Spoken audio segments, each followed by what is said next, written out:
Yeah, what they doing to me? They come to my house again and again and again and again, yeah. So are they there to see my woman? I don't even be home, but they just keep on coming. What can I do to get on the right track? I wish they'd take some of these knives out my back. What they do? They smile in your face all the time. They wanna take your place. The backstabbers, backstabbers. And this is the Wisdom Table, coming to you from the Grand Houses in Harlem, USA. I'm Brother Leroy, thankful to the Most High for blessing us with another day on this good earth, another day to do some good for ourselves, for our neighbors, friends, and of course our families, in order to make a better humanity for everyone. This program does not reflect the views, attitudes, whims, needs, or any other proclivities of the management of this NYCHA development. Neither do the views expressed here reflect on the resident council. This program is dedicated to bringing information to the public that is easily and traditionally overlooked, but the grassroots, the information at the grassroots is quite often the richest that you can put your fingers on, you can pay attention to. Once again, this is the Wisdom Table. I'm co-hosting with Dr. Esther Hyatt, and there's a panel of individuals who will be in a position to ask questions if they so desire. Our guest this evening is a young man who has been brought to our attention by Dr. Norman Clement, and one of a series of doctors who have been targeted by the DEA for any number of different charges, etc. Many have lost businesses, their private practices, but we're going to hear from this young man who is, he has a very, very, very intriguing story to tell. There will be questions from the panel after we get a foundation of questions going. We're going to start with some basic questions for our brother, who I'll introduce you to in a second. Very basic questions that need to be laid out as a foundation for this interview. And our guest is Brother Dr. Harvey Jenkins. Thank you for joining us on the Wisdom Table, dear brother. And thank you for having me. Brother Dr. Harvey Jenkins, I'm going to ask some questions that could sound as though they're Negro questions, but I got to ask them because when the audience is expanded beyond this panel, there will be individuals who are asked the same questions in terms of their mindset. And that is the level of expertise that you have attained at the point at which the DEA manifested charges against you. And I'm looking at your credentials, and I'm looking at the income level that your particular background would fit you into. Would you share with us that? Yes, and I think my story is so different in some ways, but typical in other ways. I honestly, and involving so many different issues, I don't know exactly where to start, but let me give you a little bit of information about my background.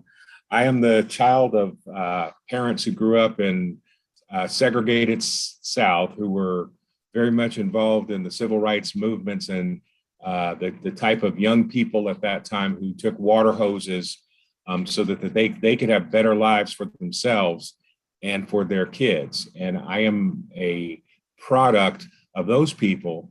And despite understanding that I had privileges that my parents did not, I sort of understood what they went through to get me in a position where I could have more freedom than they and our whole tree of ancestors could never realize.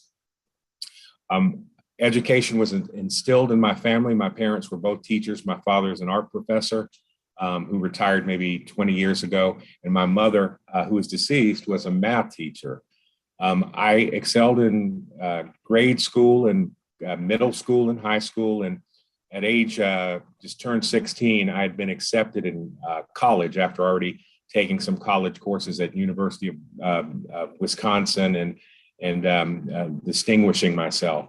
My undergraduate, formal undergraduate training was at University of North Carolina. I was a major in chemistry. Not a lot of Black kids at that time were specializing in that. And then I always learned how to deal with feeling alone and being stereotyped from that experience. I decided to study biochemistry, and I subsequently received my PhD degree in biochemistry at West Virginia University. I laugh because if you're familiar with West Virginia University, is a very small college, university in Morgantown, West Virginia. The population of Black people in West Virginia, I think at the time was about 2.7% perhaps, and at the university was probably even lower. But again, I kept my eyes on the prize and I knew why I was there. And I got my PhD degree. And from there, I went to Duke University Medical School. I went to medical school because I had always envisioned myself as somebody who wanted to enhance science, learn science and be able to apply it to actually help people and to cure diseases. That was always my dream and desire. Unfortunately, fortunately, once I finished my medical school, and I was able to do it in 3 years rather than the 4 years for most medical students.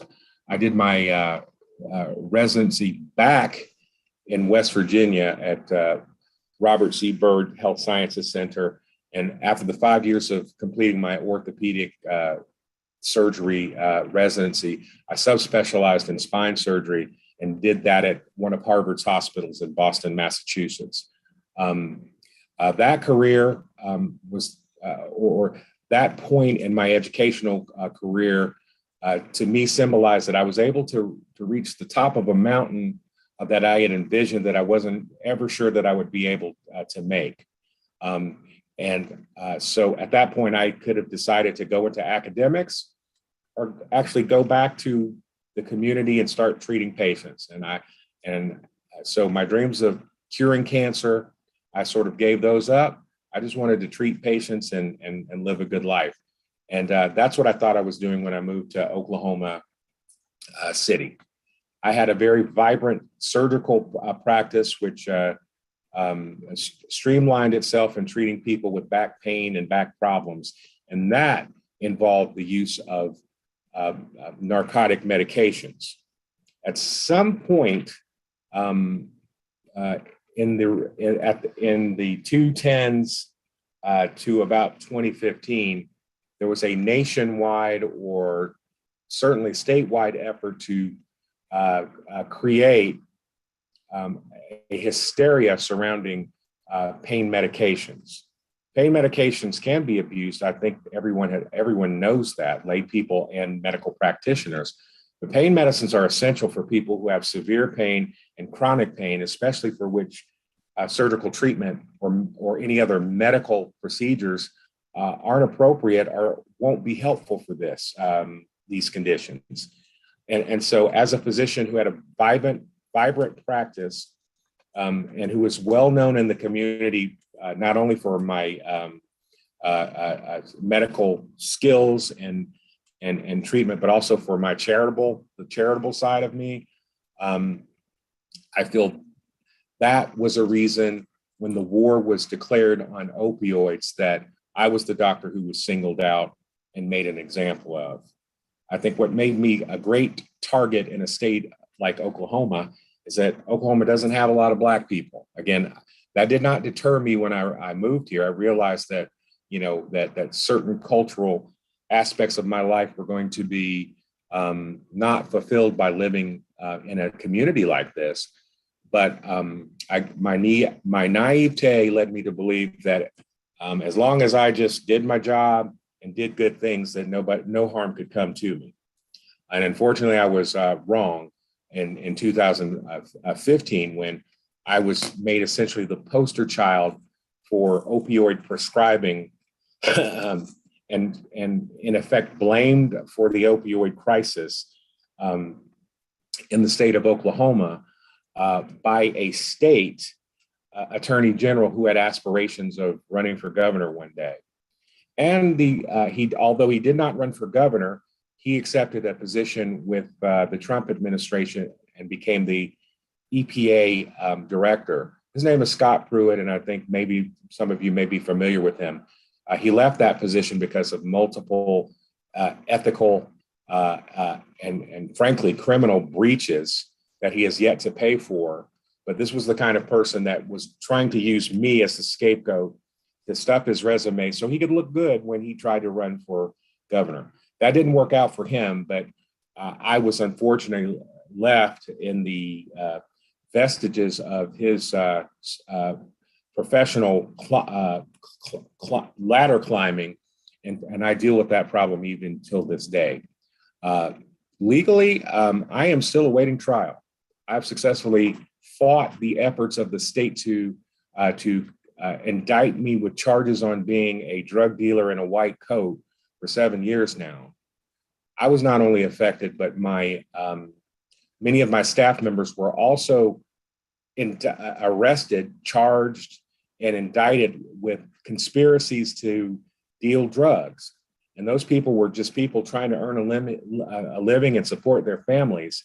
And they got caught up in this situation only by virtue of their association with me and the fact that we were trying to help people in pain and doing it legitimately. All of these people that were indicted along with me were dismissed by the judge. Their charges were completely dismissed for failure by the state of Oklahoma to be able to prove any of these charges. Well, unfortunately, that doesn't make a difference because over those 6 years that they waited for their own justice, all of the ones who were homeowners lost their homes, lost their cars, lost their style of living, and they were completely harassed and traumatized for that long just to have the charges dismissed. And that points to one of the weaknesses and failures in our judicial system, which allows states not to be accountable for their actions and not realize that we're human beings. And what they did to my staff members is unforgivable, let alone what they did to me. My trial to defend myself against these charges is scheduled for February 2023. Things like COVID, in a 7-year process since I was charged, things like COVID have sort of extended the process, of getting to the point where I could be tried in front of a jury of my peers. And that has sort of extended what should have been in all other aspects a much shorter period of time.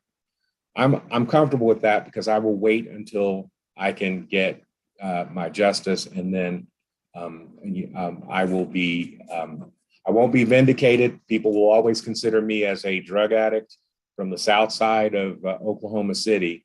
But such is life. I'll deal with that. I will rebuild and I will move on. I've always done that in my life. This is the biggest obstacle that I feel like I did not bring upon myself that I have to work against. But it goes back to how I was raised and by the people that I were raised, and understanding that the color of your skin will introduce obstacles in your life. And I think Fannie Jenkins and Harvey Jenkins, as a senior, taught me that, and they also taught me how to survive and to overcome. And in that spirit, I will move forward and be satisfied. Okay, let's go back in terms of the charges brought against you. What involvement, and need to clarify this, was the DEA involved, or is this strictly a state of Oklahoma situation? It was a state of Oklahoma situation. These charges were not federal, and the charges were filed by the Attorney General office. One of the other state agencies that was involved is the Oklahoma Bureau of Narcotics and Dangerous Drugs. They are the state version of the DEA, and have assisted my prosecution and persecution at every level from the beginning. And to clarify, so essentially, when you're talking about the DEA, the OBN and DD, which is what the agency is called here, is essentially the state version of the DEA. And the significance of the charges being brought against you that would portray you as the big drug dealer of painkillers in Yes. Oklahoma. How does that compare? How does your business, actually medical practice business, how does your business compare with other doctors in Oklahoma doing the same, that is dispensing the same prescriptions, that sort of thing? There's no difference at all. Maybe some of the differences in my practice and other pain management practices in town, in the area, and around the state are that I wasn't afraid of taking poor people on Medicaid insurance.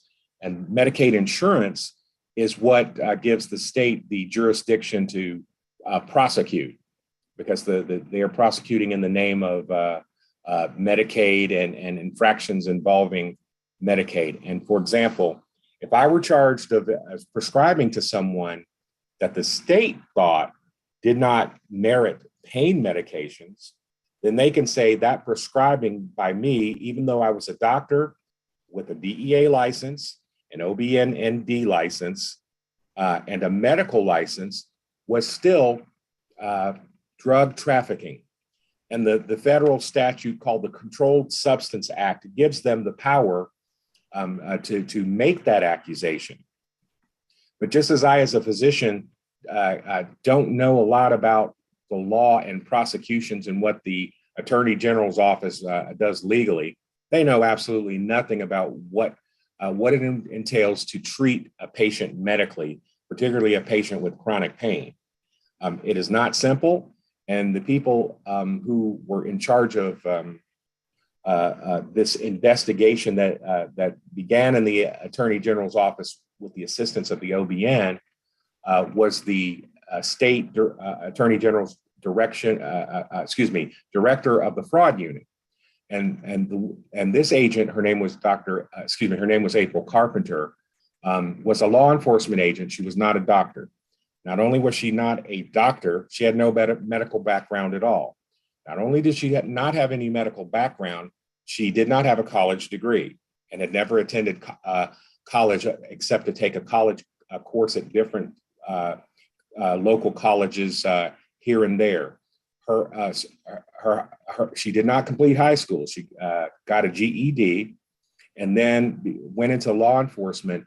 And her only qualification to help investigate these cases is that she took a 6-hour CLE, which are like CME credits for doctors. She goes to a conference that lasts 4 to 6 hours to learn about opioids. And that was her only qualification to have this post in the Attorney General's office. And essentially, she is the essential person who developed the evidence that was used to indict me. And of course, the state heavily relies on her the results of her investigation. I'm trying to say that with a straight face because I don't really have a prejudice against people. Houses, community, radio, the soul of the Upper West Side. I hope that's not me. If it is me, I apologize. No, it isn't. Okay. The reason why I feel that I have no problem with people who don't have opportunities and are blessed with opportunities to complete high school and to go to college and study criminal justice and get more experience. But my issue is I don't think that type of person should be making decisions about what a doctor does with the patient. That's wrong in so many different ways. With that said, with that stated, the use of the Controlled Substance Act, which is primarily used to target real drug dealers, street drug dealers, has been bastardized to be used as a defense against doctors. And so that particular issue, I think, is at the heart of the problem. What made me a great candidate is to be targeted is, as I said, the color of my skin. It is easy to smear a Black person and call them the stereotypical drug dealer and have nobody question that, particularly in a state like Oklahoma. And so I believe I was targeted because I made a good villain. It's easy to villainize a Black boy outsider who comes from somewhere else to Oklahoma, and then forget that his path to come to Oklahoma involves some pretty reputable educational institutions. I did, and I say that to say I didn't spend 15 to 20 years of my life dedicated to proceeding to achieving something that a lot of people are not able to achieve and don't have the opportunity to achieve or the background to achieve. I didn't do all of that just so I could go to jail for drug dealing.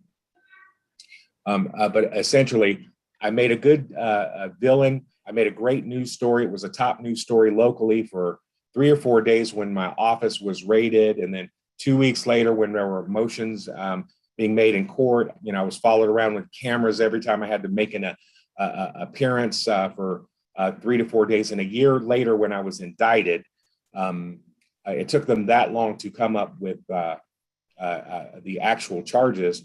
Then that was more time of becoming a local news story and having my life disrupted, going out and being recognized. I can't really say that I was taunted in public, but I was certainly taunted on social media. I was presented with messages that had lynching connotations, nooses, and people suggesting I should be hanged for everybody that I killed. And it should be stated, the state has never accused me of killing anyone. The state has never accused me or found any patients of mine who died. I was really careful to not create the situation where drugs that I was prescribing would make their way to the streets, and that patients wouldn't harm themselves with the prescriptions I was prescribing. And that involved careful monitoring, drug testing, which unfortunately was very expensive to the state, because on state insurance patients, the Medicaid patients, the state had to pay that. And from my practice alone, the cost of doing urine testing, drug testing, and screening on Medicaid patients, because I was one of the few practitioners that would see Medicaid patients for pain management, was about $10 million. Now, let me put that in context.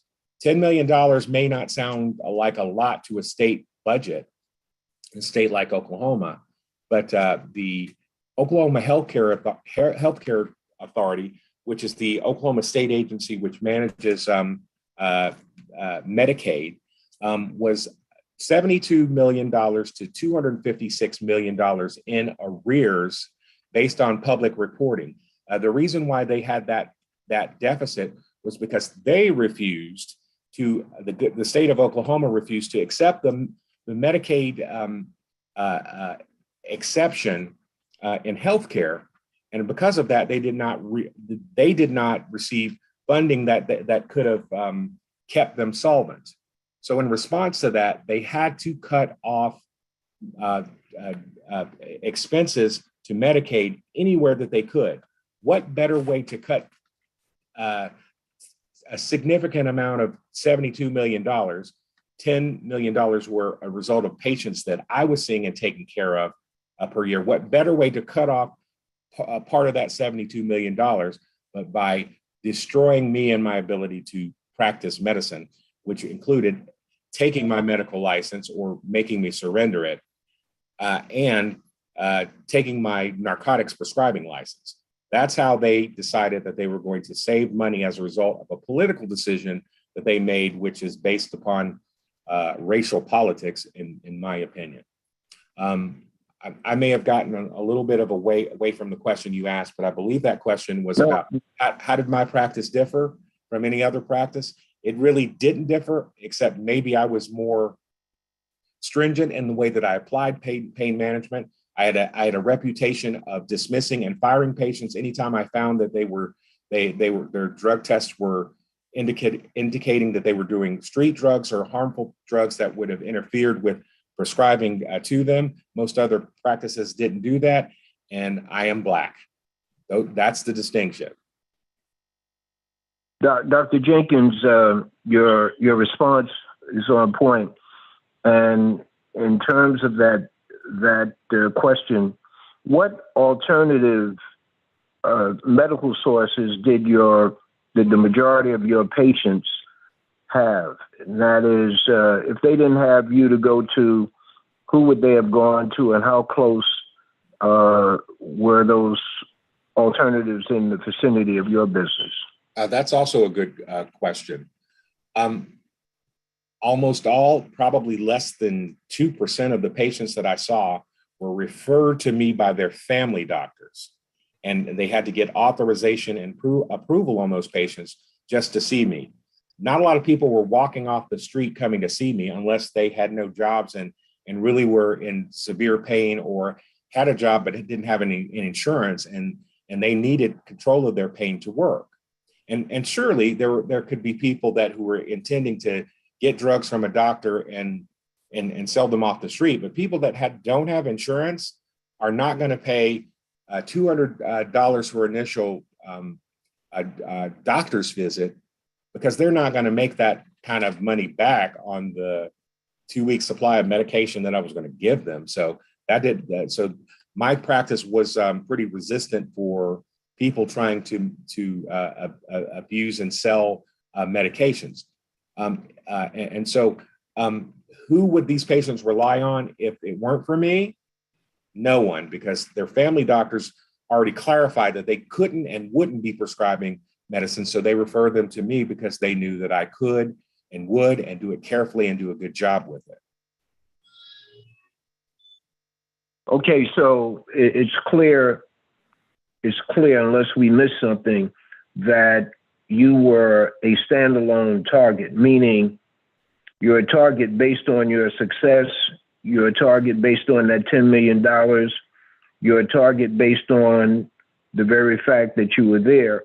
Yes. And the reason we asked the initial question relating to the income bracket that you were in, because that seems to be an area of their concern, not Tulsa, not Oklahoma, but the concern of DEA and other agencies that have targeted Black doctors and pharmacists, the income level.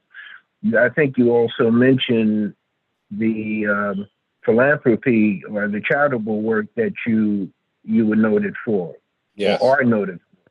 Yes. And I want you to expand on that a bit, but there is something that you said regarding your education. North Carolina, you said, you indicated how you had to keep quiet or focus. In other words, you were basically the only individual in some of these environments of the education. Please clarify that. Oh, sure. With a chemistry major, and I'm not sure what the percentage of Black kids at University of North Carolina, Chapel Hill was at the time. I think it was probably around 8%. And the period of time we're talking about is 1981 through 85. During that period of time, most Black kids, like anybody else, had other interests other than something as boring as chemistry. But I knew more Black kids that I went to school with were biology majors, or I don't think I knew any Black kids that were physics majors.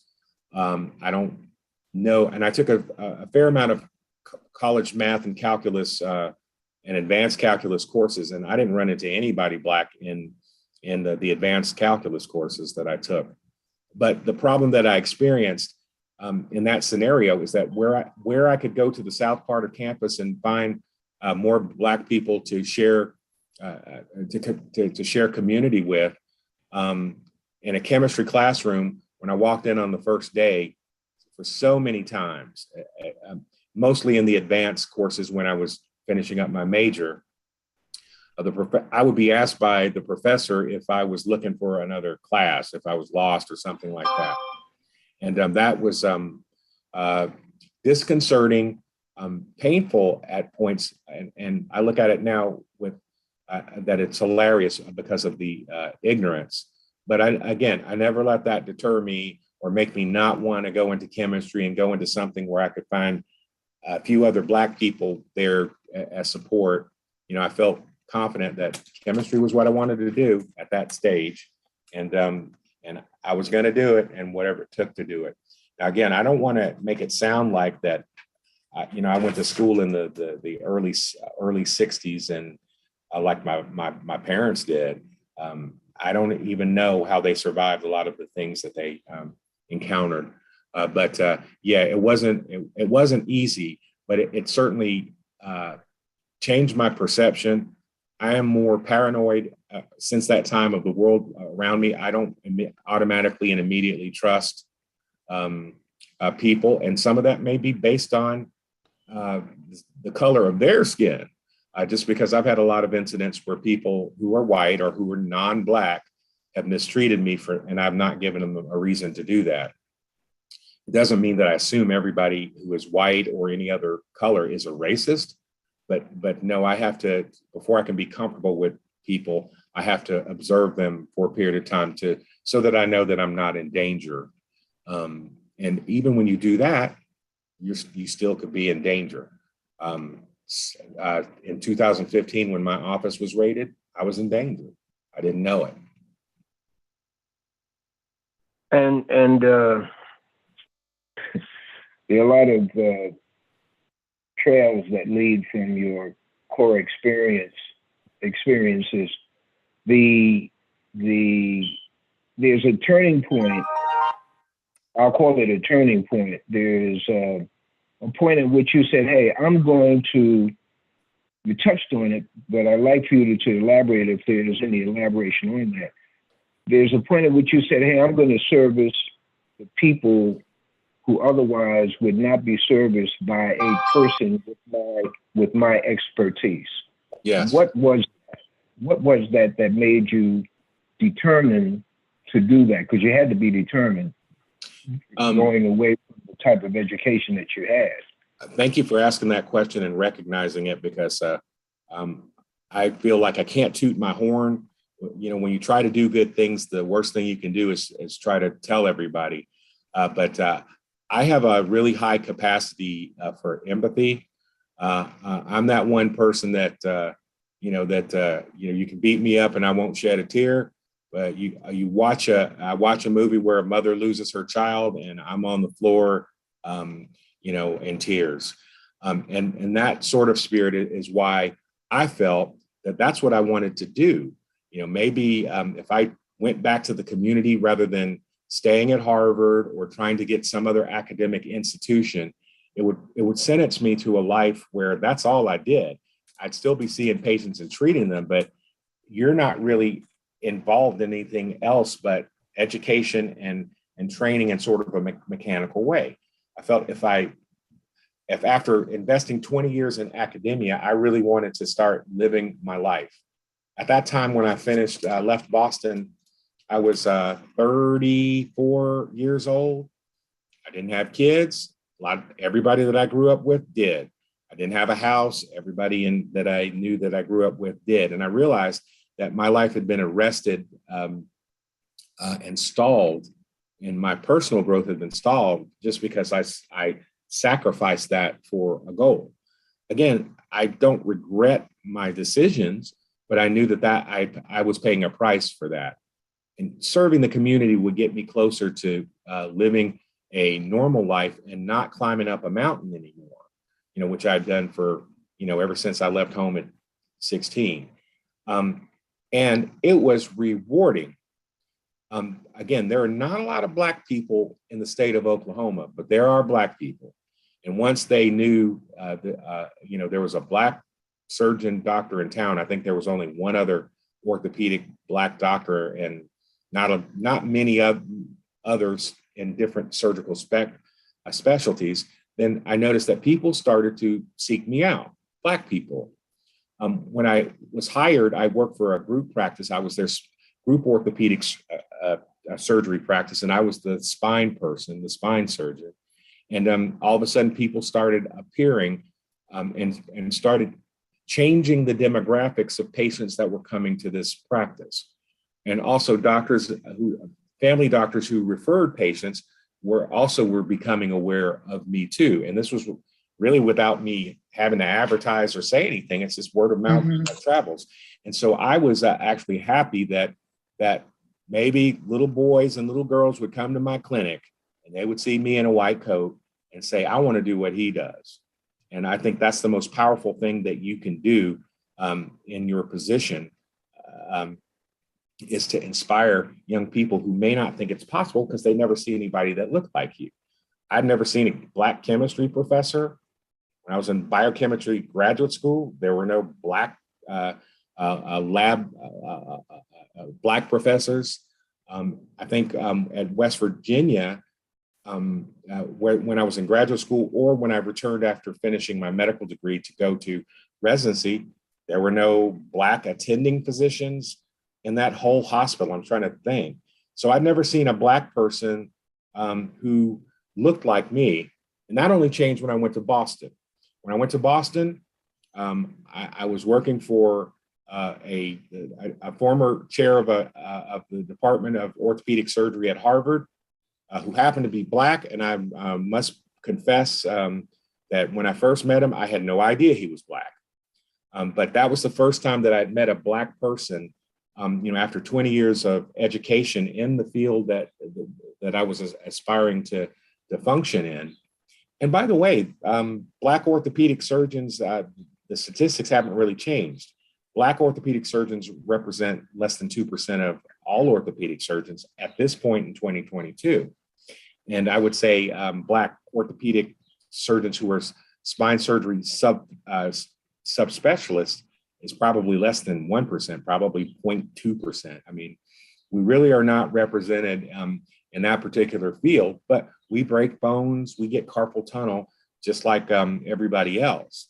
And so working in the community, I felt like I was gonna be able to inspire little boys and little girls so they could see my face and not be threatened by me in any means and say, maybe I can be like him, or maybe I want to be like him. And over the course of my clinical practice, I met people. I got to see people grow up and, hey, give me some advice. I want to do what you do. I want to go to medical school, and I know that you know how to get there. And so I was able to participate in that aspect, in addition to treating people who are mistreated in the American healthcare system. I remember early on in my surgical career, right after I got to Oklahoma City within a year or two, a patient rolled up to my clinic who was HIV positive. He had been bounced from surgeon to surgeon, each coming up with an excuse of why they could not repair his broken wrist fracture, which was bad. The wrist was broken and the bones were protruding. And that is an orthopedic emergency. It's not supposed to wait for 2 days to the orthopedic clinic appointment. It has to be done within 6 hours of when it happens, or there's a complication that can occur that can make the patient lose their hand. 3 different doctors he'd seen who made different excuses about, oh, I can't do this procedure, and not telling them, oh, it's because you're gay and you have HIV. Well, doctors go to school to treat disease, and that HIV was a scandalous diagnosis back then, but still that was no excuse to treat him. And the day I met that man, I cried. But I also made arrangements to take him to the hospital and fix his wrist. And 20 years later, he's still doing good. He's one of my Facebook friends, and he's grateful that I didn't treat him like trash. He was not Black, but that's the same way that Black people are treated in the healthcare system. Any excuse at all not to treat them appropriately, like you would treat age and race-related cohorts who are not Black.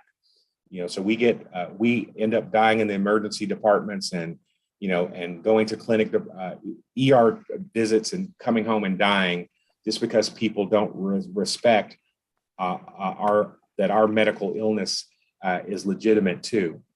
And of course, I don't believe that ever happened to me because I couldn't live with myself. That's the empathy part. And yes, I did so much work on patients for free, as much as I could do it, because I felt as long as I had a roof over my head, had a car to get to work, and was able to go to the music store once in a while and buy some CDs, and be able to eat every day, then I had all that I need. So, in medicine, we don't have a pro bono structure like there is in the law, but I provided a lot of services, and I'm proud to have to people that needed to me. And the reward in that is not that you get to talk about it, because no, I can't go on my Facebook and say, oh, look what I did, I'm a great person. No, those people love you forever, and they will stick by you. And so many people that understand what kind of person I am have stuck with me through this crisis, this personal and professional crisis that I've been ongoing. So I've been rewarded for that, and I would do it exactly all over again, because that was a blessing in my life. I think in the end, if you believe in a higher power, I think the higher power judges you on what you did, what you thought, and that's kind of what I'm counting on. And our guest on Zoom is Dr. Harvey Jenkins, Oklahoma. This is the Wisdom Table, Brother Leroy, and the questions that we've asked to set the foundation for other questions to come along. And Dr. Esther Hyatt is waiting to ask questions along with others. Dr. Esther Hyatt. Hi, good evening. Hi, Dr. Hyatt. Good to meet you finally in person. Yeah, I had a wonderful talk with you. I was very fortunate to meet you. Week or so, okay? Mm-hmm. Shared with me about your 7 uncles. Yes. Who were all pastors, and your dad and your mother, who was very protective of you. Oh, yes. I was sitting here listening, and you become very tearful sometimes when you hear stories like this. It's unbelievable what could happen to you, what has happened to you. And not to interrupt the question that you're going to ask me, but that was my mom. My mom was one of the strongest, mean as a junkyard dog person in the world. I would not let anybody get away with anything, stood her ground.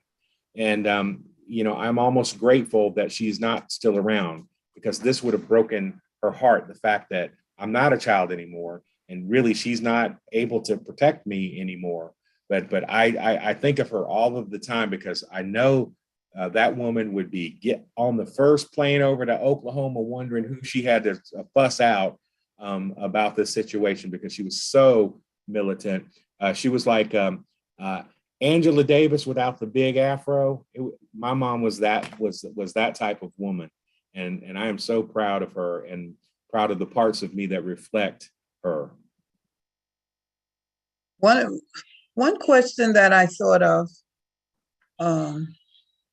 was, and you told me a little bit about Oklahoma, a place that I wouldn't be too excited about going to, but did you ever think of leaving there? I mean, of course, your whole career you spent there.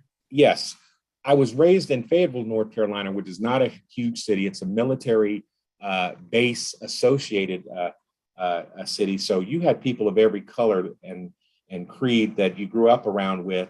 And yes, it was in the South, and there was racism and the Klan and all of those kinds of things, but still people weren't surprised to see you when they saw you. That's not true in Oklahoma. I think the Native American population in Oklahoma exceeds the number of Black people. When I got here, I was impressed by the friendliness of the people. This was year 2000, year 2000, compared to the people in Boston. Boston people are very provincial. If they don't know you, they're not going to say anything or look at you on the subway. In Oklahoma, everybody, how you doing? And for a good 3-4 months, I was looking back behind me every time someone said, hey, how you doing? Because that's not what I was used to in Boston. I thought they must be talking to somebody else. But then when I realized, part of it is the rich religious evangelical culture in Oklahoma, that I don't think on its face is necessarily a bad thing, but the fusion of that with political leadership and taking directives not from the Bible or not from Christ, but taking it from religious people who have political aspirations is what bastardizes that whole process, and then makes people who I think are well-meaning to do really bad things and to condemn things that they're not familiar with, to think Black people are a certain way and treat them a certain way. Now, also, I didn't know about the Tulsa race massacre until like 3 or 4 years ago, and I was astounded and horrified at what had happened. Can you still hear me? Yeah, I can. Mm-hmm. And horrified by what had happened, and so I unfortunately realized that that's deeply ingrained in Oklahoma history and heritage, and that's a hostility towards Black people to the point where if there are any signs of success, they burn it down. And at that time, they had the help of the government resources in order to do that. And I think over the period of time, lately, particularly during the Trump administration, actually it happened during the Obama administration when people, couldn't hold their tongue about how displeased that they were that there was a Black president, someone in the White House, that things really had started to become a little bit more toxic for Black people, and what I feel like I've bear the brunt of some of that that backlash, and then of course in the previous administration to the Biden administration, things just got really worse, and all sorts of people and their rights have been threatened that have been stable for 50 years practically or longer. But the Oklahoma people, I thought that they were benevolent, and I think there are some who still are. There's also a proportion of them that are rabidly hostile, and hypocritically not Christ-like, even though they wear their evangelical credentials on as a badge of honor. What are some of the things that you think could be done by your community? I have some ideas. Community in order to help me or people in my position? People in your position and you. When this was happening to me and I realized the racial undertones and overtones of this situation, I approached the local NAACP chapter, and unfortunately I wasn't a member, but I figured that they probably could see what was happening, and they tended to be very aggressive and proactive about Black people in Oklahoma City and Tulsa and surrounding areas when their rights were being threatened or when someone was killed in a racially motivated crime. They really took the leadership, around the 2015 time that this had happening to me. I haven't noticed much activity in that same light lately, and maybe it's I'm not paying attention. But I got nowhere with them. I went to the office a couple times and left the message, filled out the appropriate form about what the issue was, and I really didn't get a vigorous response or interest. I got a little bit of sympathy from the director in Oklahoma City. I didn't. So Anthony Jackson, who is the NAACP director in the state of Oklahoma, had encountered my situation, and we knew a lot of the same common people from our Facebook presence. And he was much more sympathetic and willing to help and do what he could. But I think all in all, there's a limit in what can be done. You can't ask President Obama for a pardon in a state issue, but you can direct inquiries into what you feel are malicious prosecutions. But I think the DOJ is relatively hesitant in doing that. And on top of that, the DOJ, Department of Justice, and the DEA have been instrumental in causing this type of problem, and then rewarding state and local prosecutors for their zealous prosecution of these types of crimes, because everybody wants to look good for this opioid crisis, which I think they have created. And I say that not based upon any type of bias, but most street drugs are not drugs that are prescribed by physicians.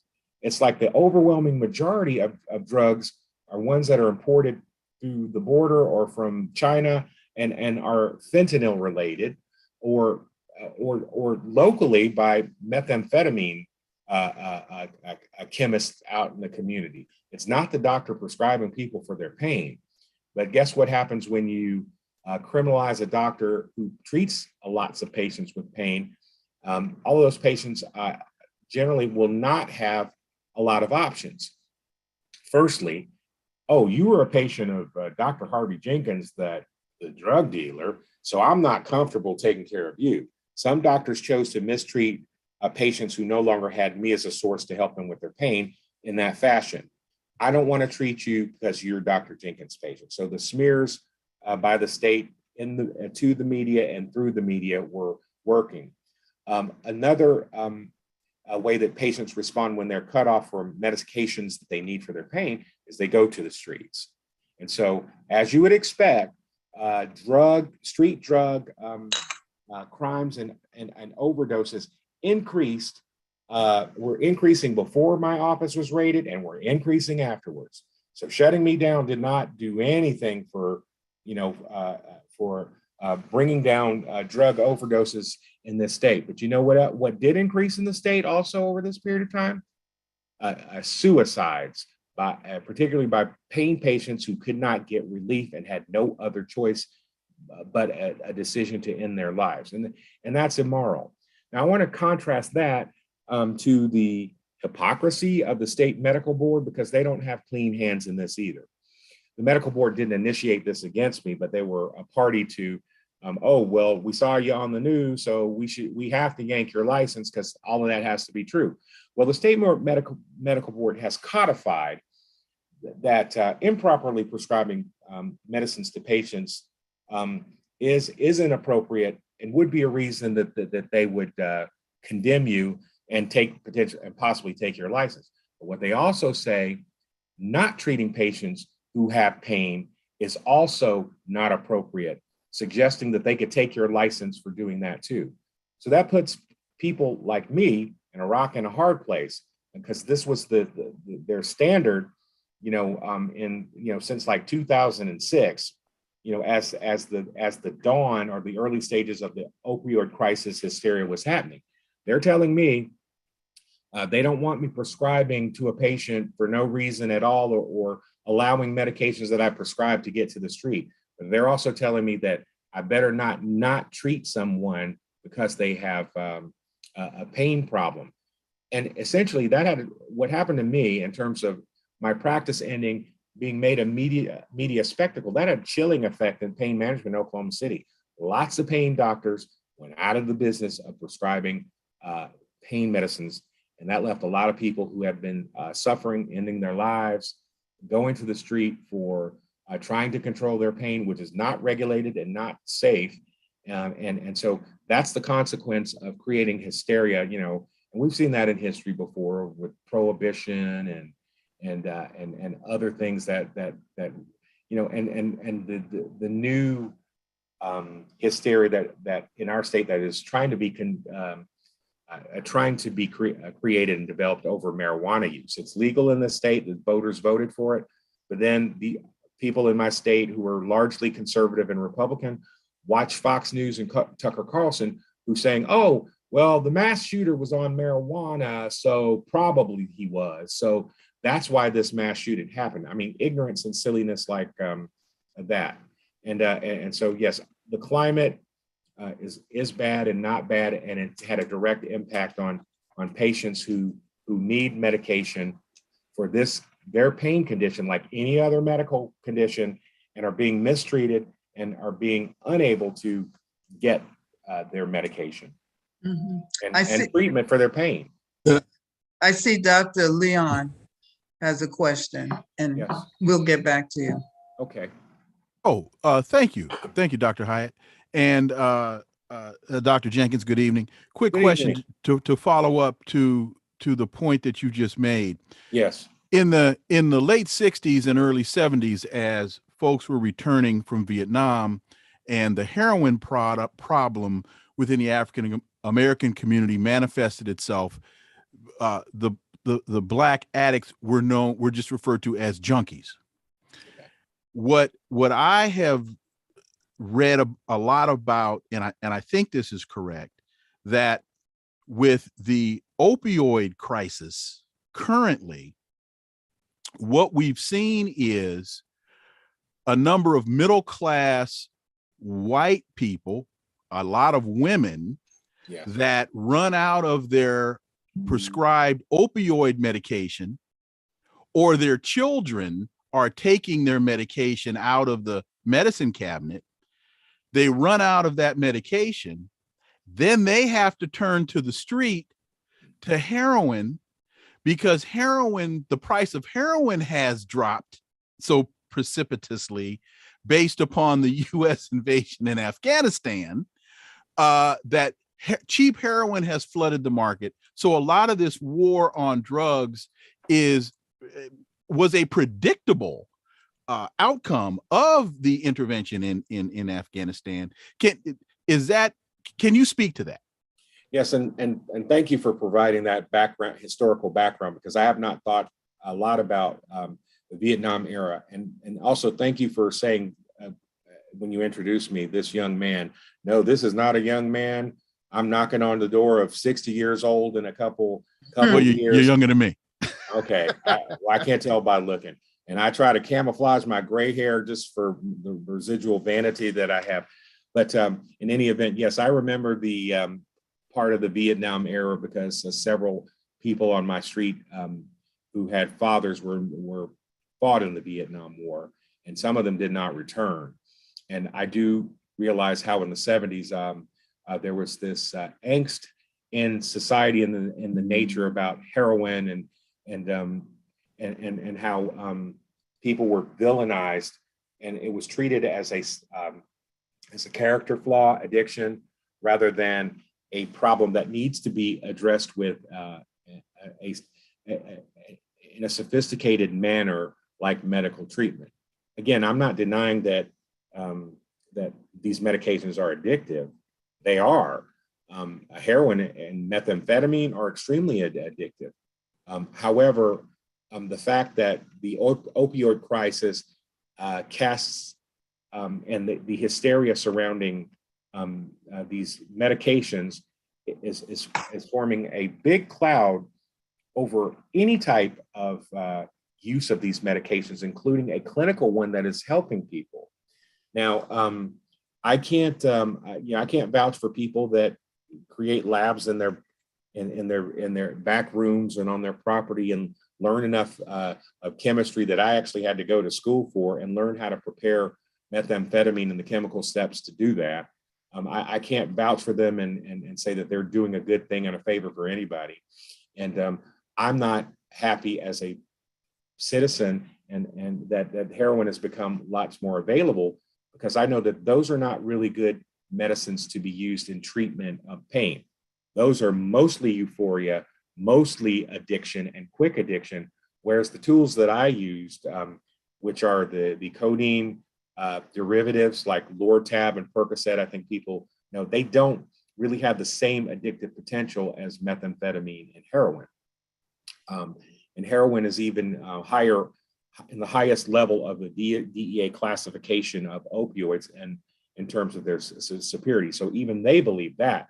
When you're trying to convince the community that me prescribing 2 to 3 Lortabs a day for a person that was in a car accident 15 years ago and broke their back and has never recovered and no surgery can be doing something is a sinister act by me, and it's an illegal act that was intended to be stopped by the Controlled Substance Act, then you've got to be joking.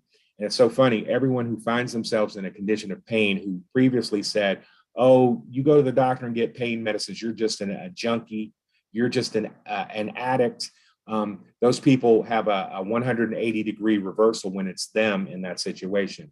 When your back starts to hurt and surgery didn't help it, you become the same person that they did, and then you begin to wonder why doctors are hesitant in prescribing you medicines. And it's not because the doctor doesn't think it's medically necessary. It's because the doctor doesn't want to lose his life, his license, his career, to be humiliated in public, and to put his liberty on the line by facing charges that most drug dealers don't have to encounter. And so I think it's really good that you helped me with the background to include that really this situation has been brewing, since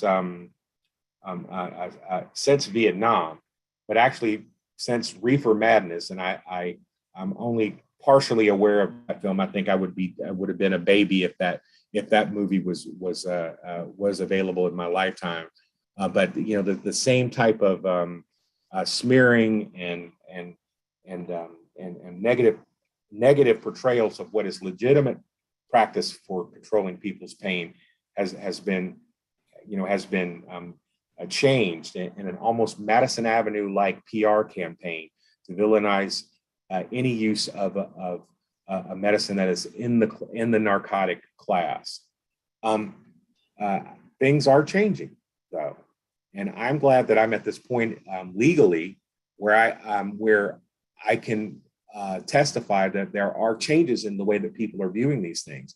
They're not falling for every doctor is a drug who prescribes these medicines is a drug dealer, or that when the DEA charges someone or raids somebody, that person isn't necessarily guilty of doing anything, because I think there are enough examples of the mishandling of those types of situations to let people know that they need a little bit more evidence before they start condemning. Mm-hmm. You have any other questions? Yes, I do. Yeah. Question. Okay. Yes. Dr. Harvey, this is Dr. Clement, Norm Clement. It's an honor to meet you finally. And it's an honor to meet you finally. And you have a psychic power to be able to try to call me when I take a nap. Since I'm an old man with a lot of medical problems, I got a nap. And every time I wake up, I see that there is a contact from you. Before you ask your question, I appreciate the filing the email that you sent me. That was brilliant. I'm giving that to my legal people so they can learn. So you were and my honorary legal advisor, because that was brilliantly written. Yeah, well, you're within the norms. Yes. Yeah. Dr. Jenkins, there are two questions that I have to ask you. One is about what happened to Preston Phillips, and you wrote a beautiful article about Preston Phillips, my good friend, that his sister responded to and said it was so touching to her. But when I first heard about Preston Phillips, it was my belief that, hey, this had to do with something about prescribing. And then I knew about you and we were trying to reach you, and I realized that it's likely that Preston said, I'm going to follow the book, the 7-year book, a 7-day book, and it cost him his life. And the other question, let me throw this one in here, dealing with, you tell us a little bit about Ron Myers. Okay. Dr. Ron Myers and those sort of things. And I'll have another question. Those two questions I have to ask about Preston Phillips and the murder and how that could have been easily avoided, sir. Yes. I have been blessed in my life by eventually being able to encounter and then find people who will inspire me or help me in some way that I never imagined that they could. Preston Phillips and Ron Myers were two such physicians. I'd mentioned earlier in the podcast that I'd never encountered a Black science professor or a Black surgical attending physician all throughout my training up until the very last period when I was in Boston and at Harvard. That was when I met the first Black physician. And I also mentioned early in the podcast, when I met him, when I came up from the interview, I interviewed him with the entire day without even having an inkling that the man that I was talking to was Black. His name is Dr. Augustus White III, MD, PhD, and he is like a folk hero in the field of spine surgery. And I don't mean Black orthopedic spine surgery. I mean, all of orthopedic spine surgery will know his name. He is like the Madonna or the Michael Jackson of our field. His contributions, both research-wise and clinical-wise, have led to perfection of treatment, surgical treatments that are still being used today. Every spine surgeon that does an anterior cervical discectomy and fusion, they're using techniques that Dr. Augustus White III developed. Dr. Augustus White has had a prestigious fellowship that he offered. He would accept one resident orthopedic surgery or neurosurgery residency graduate every year, and he would train them one-on-one in a fellowship program. And that's where Preston Phillips enters the picture. I was aware of Preston Phillips actually before I encountered Dr. White. Preston Phillips was one of the superstars that anybody would look up to, where I didn't have anybody else in my life who was Black and in the same track that I was, who could directly inspire me. This guy had a reputation. He was busting all records, reputational records and academic records his whole career. We're talking Ivy League, everything. And at that point, I thought I'll never get to a point like that. But he was the one. And nationwide, a lot of people knew of this brilliant young Black kid. When I arrived in Boston, after I was selected by Dr. White, which I had no idea that I would be the one that he selected. I kind of understood that I reminded him of Preston Phillips. Preston Phillips came and did that fellowship 2 years before I was and continued his level of perfection and excellence. Dr. White mentored him and almost considered him like his own child. Now I make the point that I had an interview with Dr. White and was as close as you can get to another human being for about 8 hours that day in his Boston clinic. And I had no idea that the man was Black. He asked me questions during our lunch that day. So you're from the South. He has a very strong Memphis accent, a very very royal and regal Memphis Southern accent. And I said, yes. I said, I guess I'm from the South. And he says, and well, your parents involved in civil rights. And I looked at him like, frankly, why is this white man asking me this question? That kind of is not the reason why I'm here. I'm trying to impress him to get the job. And so I never did understand that. I didn't give him the stank eye immediately, but in my head, I was like, that was really uncomfortable question for a white man to ask me when I don't want to really talk about that. And so it was only after I left that day, got on the plane, headed back to West Virginia, where the spine surgery attending in my department said, "Oh my God, you interviewed with Dr. White." He said, I said, "Yes, I did." I said, "It was a great experience. He was very nice. And I learned a lot in that one day." I said, "I'm pretty sure I'm not going to get the fellowship, but I said, I'll be able to brag forever that I got to interview with Dr. Gus White at Harvard." And not a lot of people will be able to say that. I'm sorry, I've got a little dog wanting to participate in this interview. So anyway, Dr. France, the spine surgeon, who was a white man, he says, you do know that Dr. White is Black, right? And I just looked at him with swollen eyes and said, I had no idea. Then I understood why he asked me the question about my parents and civil rights, is because that was an important part of his life and his struggle, especially because he looked like a white man and was often confused with being white, yet he was the most militant. I later learned as a part of being his sidekick. He was one of the most militant Black activist people in the 60s. He was actually he was not in the Black Panthers, but you wouldn't know it. I say that with a little bit of humor. He's got pictures online. If anybody wants to Google him, you'll see what I'm talking about. He was very down for the people, and he had experienced racism because he looked white. People were flinging the N-word around him at every part of his career, and so he had to deal with that and still not sacrifice his career. He went to Stanford Medical School at a time where there were no Black students, and deals had to be struck just to get this white-looking Black kid that probably could have applied and really could have gotten in had they not realized that he was Black. But no, he was a Black kid that got admitted to Stanford University after excelling at Brown University and having a stellar career there, in addition to being captain of the football team.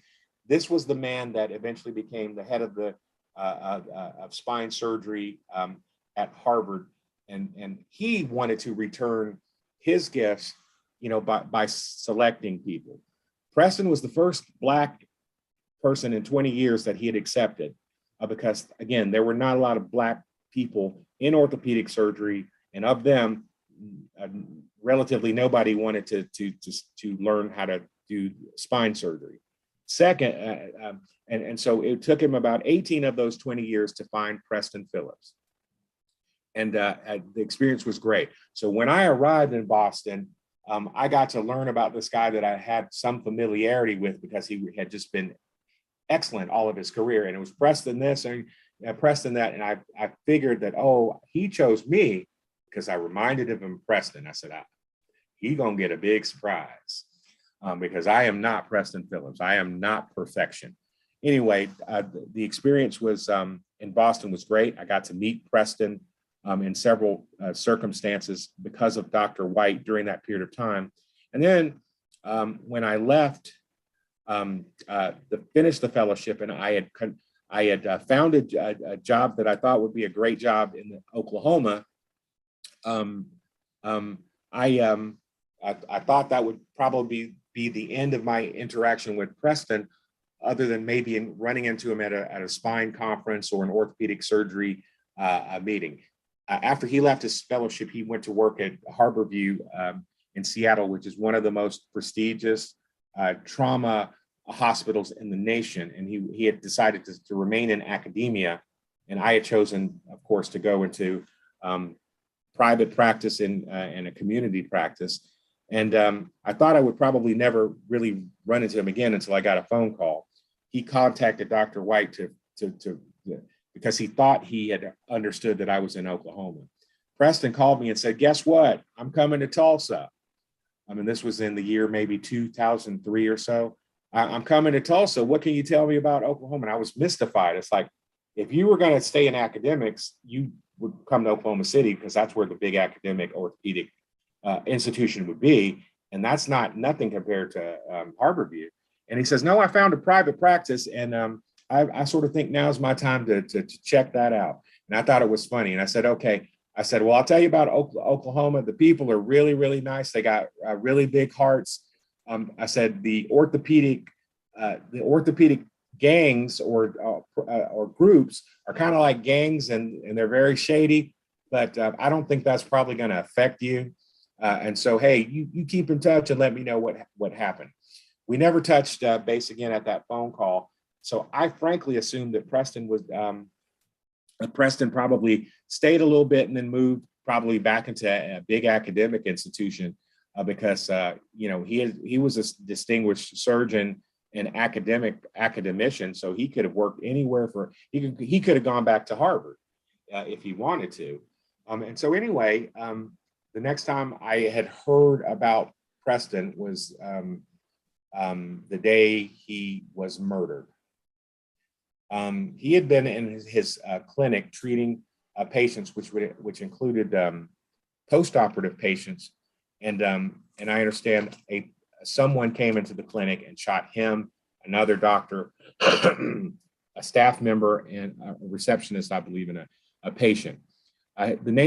Preston's name was not released until 1 or 2 days later, but all of the indications that I got that day kept getting uglier.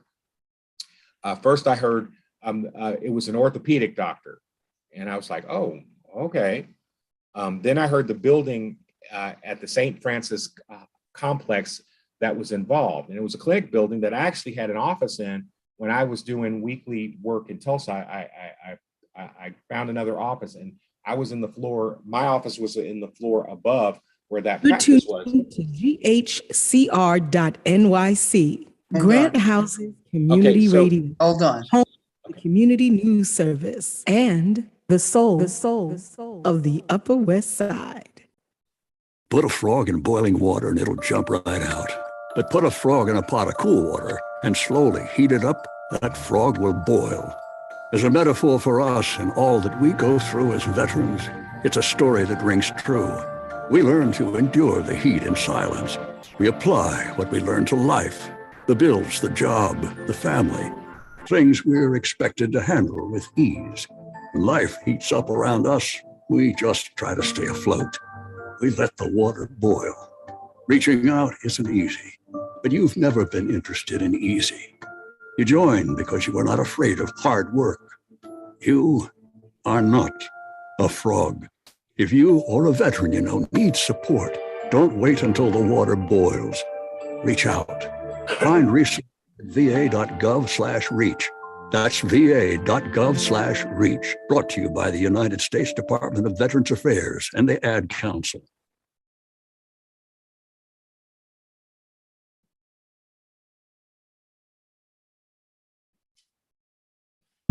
Okay, Dr. Jenkins, continue. Okay, and so where I left off was all of the information that I was receiving about this mass shooting that had happened 90 miles away in Tulsa. It kept getting more dark and concerning. First, an orthopedic practice. Second, a building that I had an office in, 8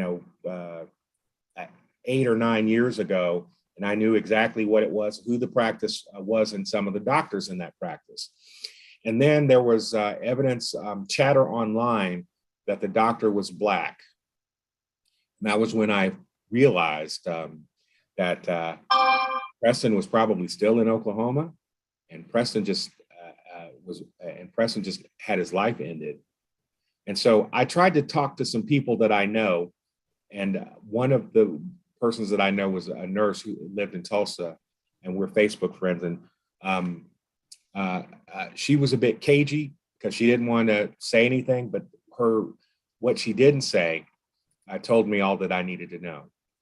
And so I thought the identity of Preston Phillips as being Dr. Preston Phillips as being the victim of this crime had already been released by the media, and I wasn't aware that it had not. So I started talking about what I believed happened and was a consequence of a policy failure that led to the end of the life of one of the most accomplished surgeons in America, and who happened to be an inspiration to people like me who didn't have a lot of people to be inspired by, and probably touched the lives of other people that I don't know, and was a good human being in every measurable capacity. And Dr. White would go on record to tell you that about Preston. I'm sure in the decade or so or more that Preston had finished, Dr. White would still be able to tell you anything you wanted to know about the goodness and grace of Preston Phillips. I was disheartened by that. I was sad and I was shocked, but more than any of those emotions, I was angry, because I figured before the facts were put on the table, he was doing his job. Somebody got denied pain medicines. He couldn't give it to them because of the way that the state so harshly restricts it, what a doctor can do. And somebody came and probably killed that man over pain medicine. And I said, if that is what turns out to be, that is disgusting, because those same failed and outrageously horrendous policies are the reason why my office was raided and I'm in legal jeopardy and I could lose my liberty. It's pain medicines are being restricted so much that the people that actually need them are find themselves in desperate condition. So it was another probably 48. It was probably another 24 hours before they confirmed that it was Preston. And I'd been talking about it on my Facebook page, thinking that everybody already knew it was Preston, and then finding out that really they didn't. And then maybe another 24 hours out of that, the motive was revealed for the murderer who shot him. It was all over pain medicines. The man had surgery 2 weeks prior. State laws kind of mandates that pain medicines should not be given to anybody more than about 7 days. And this guy was probably hurting, didn't know what to do, and decided to blame Preston for it, and then kill him and 3 other members in that clinic office. So I was worried at some point when my legal situation started happening. These people are taking away my career. They made me give up my home and just everything about me. They're really trying to destroy me. So the only thing left that they can take from me is my life. And I said, at this point, based upon the aggressiveness of what they've done to me, I wouldn't be surprised if they'd try it. And then to hear that actually another consequence of the failed policies and bad people in charge of important things in the government, and kind of the same issue, literally killing Preston, or figuratively, literally killing Preston Phillips, really started to make me angry. And after that point, when the motives were revealed and all of the information that was made available, I was just infuriated by what a bad situation we're in. And I thought that nobody's going to pay attention to this. Nobody's going to see what killed this man, and how other doctors are going to probably be killed in the same way. And no one's going to figure this out. And thankfully, people were making the connection. Like Norman understood the connection, even though I didn't know him at that time. And then when I finally met him, and then met you, Dr. Hyatt, you had already made the connections. You totally get what happened there. And so I didn't expect that the story would be a story for more than 2 or 3 days. I mean, let's be honest. He's just another Black man to most people. To me, he was an extraordinary human being, and there's not a lot. I haven't found anybody else like that man. And then he's gone. He's about my age. He started that fellowship 2 years earlier than I did, but I went to grad school and got to that level that he had gotten, a few years later. So we were about the same age, and to see his life end like that when he still had 20, 30 more years to be doing good things and maybe resting on his laurels and having more control of his private life, to see that just cut away has been disgusting to me. I'm still not completely over it, the anger part, but it is the world that we live in, and these are the consequences. Dr. Ron Johnson was another spotlight and bright light in my. Can't think of it. Can you hear me? I'm writing me on my shelf, but I'll call you back. Okay, my internet is acting kind of funny, as it does every once in a while. Dr. Jenkins, yes. You mean Ron Myers, right? You said I didn't hear the question. From Dr. Norman Clement, he raised the name Ron Myers. Yes. I think he did Ron Johnson. Just to correct. Oh yeah. I'm sorry. I'm thinking of Wisconsin senator that's always in the news for the wrong reasons. Dr. Ron Myers was another one of those bright spots and bright lights in my life. I had never met him, didn't know anything about him, but I later would come to find out that he practiced in part of a state of Oklahoma that I don't get to, as well as some other states. And so he was a very busy man, and he dedicated a lot of his life towards Black culture. He was a jazz enthusiast, and he was one of the original proponents of making Juneteenth a national holiday before that became in vogue and before that became a reality. He would never stop about talking about the need of this country to do that. And just like I never saw we would have a Black president in my lifetime, I never thought we would have a national holiday celebrating Juneteenth in my lifetime. And so Dr. Ron Myers was prescient in that regard. He found me once my story in Oklahoma had become a media sensation. And so he had unfortunately undergone a similar abuse at the hands of the state government in his practice that he shared with other doctors. We shared a lot of information about legal things and maybe how to draw attention to what was happening in Oklahoma to us and what potentially would threaten the careers and lives of other Black doctors. And he was very militant. He organized rallies and things of that sort. I spent much of the first 3 years of this happening to me being a broken individual, only leaving the house to go to the grocery store, staying away from local news because every time I watched, had watched it before I stopped watching it, I was the center show, and I was just I felt like I didn't trust what the media's interpretation anymore, so I wouldn't watch local media. Dr. Ron Myers was stronger. He was a comfort to me during the periods when I was incarcerated, after I'd been initially charged, and tried to help me in the ways that he could, understanding that he was under the same set of circumstances. I wasn't charged until 1 year after my office was raided, and there was a reason for that. They could have charged me when they claimed the investigation of me started. It started in 2010. It doesn't take 2010 and 2015 to discover if a doctor is dealing drugs. And so they were fishing for whatever evidence they possibly could, and it just took them 5 years to do it.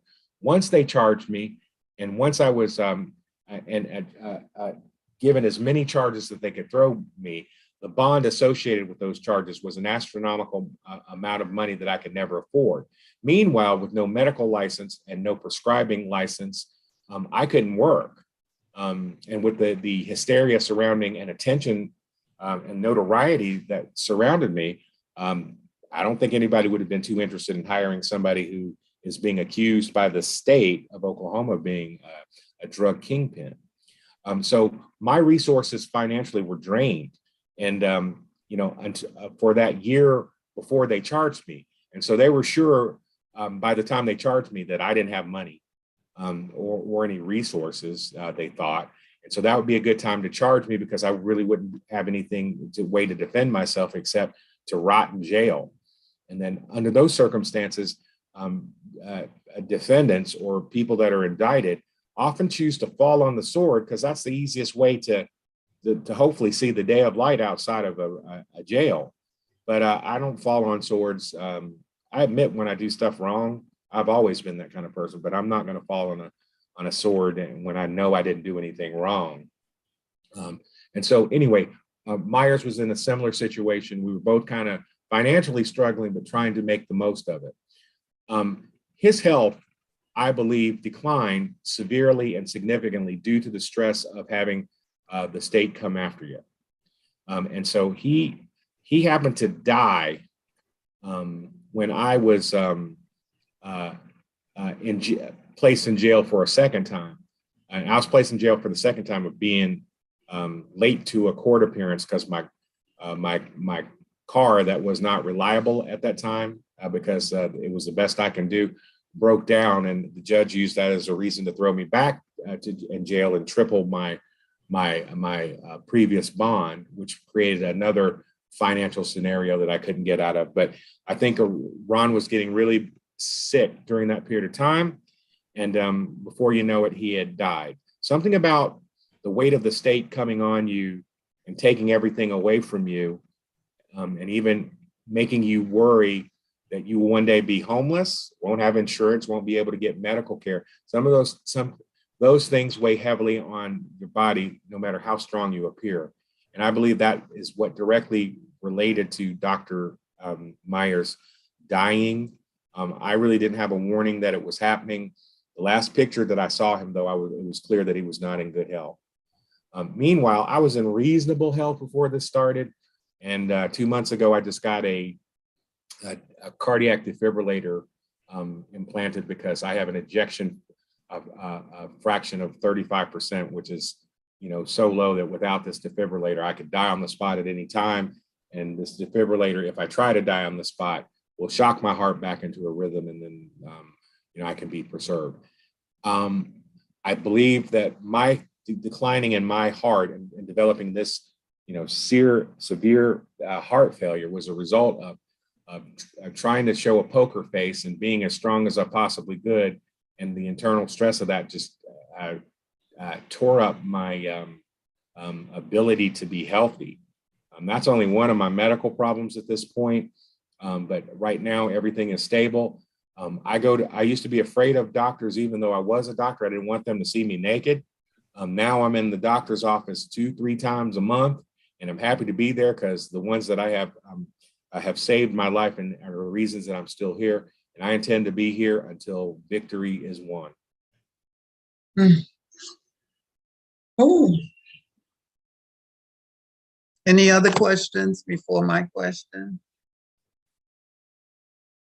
Aisha, did you have a question? I don't see her picture anymore. I have a question. Oh, hi. Doctor, this is a shocking story, and it shouldn't be, because these things have been happening to us since we were brought to these shores. Yeah. And you explained this dilemma so well, and it relates perhaps not just to doctors, but to any Black man that has achieved a certain level of professionalism. Now, I want to, this is a drug. We live in a drug culture. And there are people that, not your complexion, but they have been accused of doing things in the area of drugs. It's illegal. And you don't see them having to go through the kind of situations that you've gone through. Now, I want to ask you this question. I think I almost know the answer. How many organizations, professional or non-professional, have come to your assistance or have put their weight behind seeing to it that you are treated fairly with this situation that you're in? None. Oh, okay. Well, I didn't can expect none, but None. I can only acknowledge there is a group that they're not really a professional organization, but they're a group of doctors, many of whom are in the same position that I am, or who have already been convicted and served their time. The group is called Doctors of Courage, and it serves as a think tank. Many of the members, if not the majority of members, are people of color, not just Black men, but also a lot of people who are Indian heritage, are people whose parents were from India, or people who immigrated from India to practice medicine here. And even they are aware, as well as the white members of this group, is that, yes, there is a special targeting of people of color. And so the fact that there may not be a lot of Black people numerically, proportionally in terms of the percentage that we make in the profession of medicine, we are way overrepresented in the prosecution in these types of crimes, Blacks and people of color. And I will excuse me, let me narrow that down even further. When I say people of color, I mean brown people. Brown and Black people are basically at the top of the percentage, a list of people that this is happening to. And so I'm not surprised that one of the other big cases in Oklahoma was Dr. Ron Myers. And so when I met him, I first saw a picture of him. I go, now that I don't even need to know anything else. They came after you too for the same reasons that they have come after me. And speaking of this group, Doctors of Courage, there's some camaraderie and sharing of things of interest to help each other overcome what we are facing or trying to rehabilitate lives after being convicted of essentially drug trafficking. Now, so in terms of, I was telling you the story of the NAACP as a professional, or it's not an organization based on profession, but as an advocacy organization, which I had hoped would intervene. Really, much of their interest is developed upon surrounding the events of violence against Black bodies and how we are victimized by law enforcement and we're not respected in terms of we can't get justice and things like that. And so I understand why a doctor's case would not be something that they're very enthusiastic about. Everyone perceives doctors as rolling in the dough. And I think maybe compared to some other professions, some of that may be true. And for what it's worth, I've always been an open book, and my financial records are at this point are public knowledge, but my practice made about $1.8 million a year. Please don't confuse that in thinking that I came home with a 1.8 million in my checkbook. That's not true at all. I had 5 to 6 full-time staff members with insurance benefits and any benefit that I could hold on to keep these talented people with me, and so that we could work hard and carry out our mission. My computer software was a $30,000 to $50,000. No, my computer software was $70,000 that I had been paying on for 10 years. I didn't get a check every month with a salary. I had a bookkeeper. I told her, hey, I gotta go. Here are my bills. Here's my light bills. Here's my mortgage. I need those to be paid. And I want to go to Burger King every week or two. And I want to buy CDs at the record store. Can you please make that happen? And so, and so I wasn't living extravagantly. And I was never, I think, in the red. I didn't vacation extravagantly. I didn't have another home. I had used cars. I didn't feel proper paying full price for a car I could get that was 1 to 2 years old for half price. And so I wasn't rolling in the dough, and I wasn't living above my means. I was living comfortably, but also when the IRS came to take 30% of that, I had to be able to write that check or be in trouble. So people assume that we're rolling in the dough, and I felt like I'm just making it, trying to make sure my staff always has their salary paid every month, and then use money to try to start another business so that I could be less dependent on my primary practice. And that was the reason I had the other office in Tulsa. And of course, that required paying the expenses to rent another place with square footage and hire more people on a salary to keep them there. And and it was very expensive, but I believe an investment is the only way that you can grow in an economy like was back then.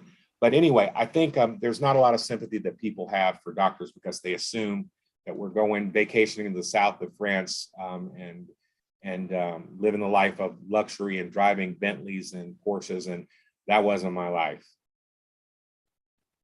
And I still don't have a watch. I'm not your, and I lived in a home that had 3 bedrooms, and now I live in an apartment with 1 bedroom that's very small, and I'm surrounded by a lot of people who are poor. I have no problem with that because in the house that I had before I lost it, I lived in 2 rooms, the bedroom and the kitchen, and I did all my office stuff and computer work in the kitchen. I went to bed. The rest of that house was unoccupied. Now I live in a 1-bedroom apartment. I still live in 2 rooms. Bedroom is where I go to sleep. And the living room is where I do my living, watching TV and computer work. And that's fine by me. It wasn't a big adaptation losing my house, because I never was one of those guys or gals that needed luxurious things. I lived in dorm rooms and small apartments for 20 to 25 years before getting my first job at age 35. So it hasn't been a big struggle that way, but people assume that I have resources that I don't. And thankfully, to a supportive family, mostly my sister, who is an internal medicine doctor, she doesn't have to prescribe medications like this. So she doesn't have the same risk that I had. But she's the one that makes sure my rent is paid, and make sure I have a roof over my head, and make sure I'm not starving. And by my appearance, you can tell that I'm not starving. But it's by the blessing and grace of having a supportive sister and family that I've been able to get through it this far, including with my health decline. I know my family loves me. There's no doubt. They proved it over and over again. And that's more important than anything that ever happens to me. Anything legal that happens to me is not matched by the grace of the guy upstairs and my family. Mhm. The question was, I guess, as I detracted it, and I'm sorry, was about professional organizations. No, here's what happens. When what happened to me happens, doctors don't try to rush to your defense. They get scared. So many of them run from the situation. They smear you too, from the information they heard from the media, thinking that somehow insulates them from this happening to them. The AMA, the Professional Society for Doctors, is not really interested, because it really doesn't impact a big percentage of doctors. So they haven't really given it the interest that it deserves. They have given some interest lately to the plight of patients who find themselves orphaned after losing a pain management doctor. And so they've kind of become wiser and wiser. And another phenomenal thing that has happened to the AMA is that they had a pain medicine subcommittee in the AMA to try to revise its policies, since there were flaws with the CDC policies, which were very ineffective and very discriminatory. The subcommittee, one of the subcommittee members was a Dr. Patrice Harris, one of the West Virginia girls. I say girls because when she was at WVU hospitals, when she was at WVU graduate school studying psychology, I was in graduate school. And so we have inevitably had to meet, because everybody wanted to introduce me to Patrice, because that's the only other Black person they knew. And so, Harvey, you got to meet Patrice and that kind of stuff. I turned my back for a couple of decades and learned that Patrice decided to go to med school at West Virginia University. Patrice graduated and did a residency in psychiatry. She became an Atlanta area psychiatrist. She joined the AMA, and in 2019, she was a part of that pain management subcommittee. And in 2018, she was a part of that pain management subcommittee, was making great recommendations. She and I are not close. I believe she would probably remember me, because we have a mutual friend from those days that was trying like heck to introduce her. And so I remember her. Patrice remember her, even if she doesn't remember me. But anyway, in 2019, Dr. Patrice Harris became the president of the American Medical Association, the first Black woman to do so. Isn't that something? I have a question. Why is it that you don't have, and I'm really surprised, why isn't there a nonprofit organization for legal defense for doctors and people in the medical profession? I wish there were, because that would provide so much assistance in people like me trying to buffer ourselves against an enemy that's greater than we are. It's hard to fight against the federal government. Well, it's not. Well, you've been dealing with this for how? For 7 years. Something happened, I don't know. Yeah, and the question is, I wish I knew. I wish there was an organization, and there are organizations that advocate for paying patients, but none of them are well funded, not funded well enough to be able to finance legal defenses of people in my position. And I think most of us are really victims. We're not drug dealers. We just happen to have a pad, and we see pain patients, and we're trying to meet that need. And so we are being scapegoated because it serves a political expedience. And that's all that this issue is about. But I wish there were organizations that would. I've tried contacting the ACLU. Well, my point here is that, we know as a group here, we know what the issues are. And we've probably been apprised of these issues that are going on. So at some point, something has to be started. Organizations may not be funded, but you have to start an organization in order for it to be funded. And I think that, you can talk and talk and talk about what's going on, but if you're not doing anything about it, nothing's going to change. So what I'm saying is that fortify yourself, protect yourself, so so that that for the last 7 years, black professionals have been targeted in the medical profession. So, I think at this point, there's probably time to actually do something about it. We have to come together as a united front.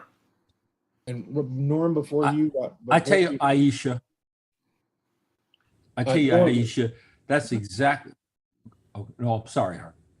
But go on, Harvey. Go on. Please. Let me just interject, because I know you're going to say something that is very important, helpful.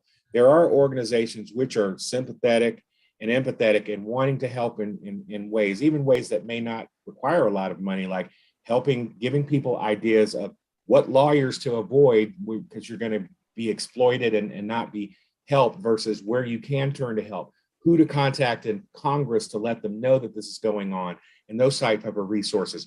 One of them is Doctors of Courage. I mean, a lot of those people have battle scars for trying to fight this battle, and there's a collective of people that are really trying to draw attention to the issue, getting the issues to the media. And among all of the doctors who are members, some of us do have resources in the media and trying to keep the issue alive and trying to mount a response. Anytime someone like on the cable news network tries to vilify doctors in the opioid crisis instead of looking at the real issue.